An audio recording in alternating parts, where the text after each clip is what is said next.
महायुतीमधील घटक पक्षांची आज मुंबईमध्ये बैठक होणार आहे।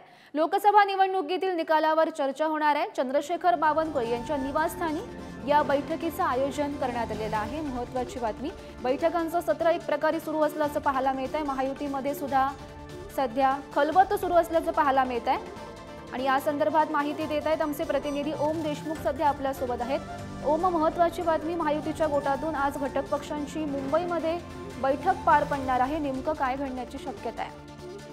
गौरी, आपण पाहिलं असेल की काही दिवसांपूर्वी लोकसभा निवडणुकीचा निकाल जाहीर झाला, त्यामध्ये महायुतीची जी काही निराशाजनक कामगिरी झाली आहे त्यावरून सध्या महायुती घडामोडी घडतात। त्याचा एक भाग म्हणून उपमुख्यमंत्री देवेंद्र फडणवीस यांनी सरकारमधून बाहेर पडण्याची सुद्धा विनंती केली होती।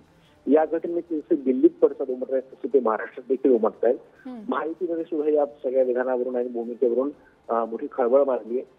या सगळ्या गोष्टीच्या पार्श्वभूमीवरती आज भाजपचे प्रदेश अध्यक्ष चंद्रशेखर बावनकुळे यांच्या बंगल्यावरती या सगळ्या संदर्भात महायुतीची बैठक बोलवण्यात आली आहे। नेमका भाजप आणि महायुतीचा पराभव राज्यात का झाला, इतक्या दारुण परिस्थितीमध्ये भाजप आणि महायुतीला जागा का मिळाल्या, या सगळ्या संदर्भात या बैठकीमध्ये विश्लेषण केलं जाणार आहे आणि महायुतीमध्ये समन्वय राखण्यासाठी काही महत्त्वाचे निर्णय देखील या बैठकीत घेतले जाऊ शकतात, अशा प्रकारची माहिती हाती आली आहे। गौरी, हो नक्कीच ओम, या बैठकीत नेमकं काय घडतं हे पाहणं सुद्धा महत्त्वाचं ठरणार आहे।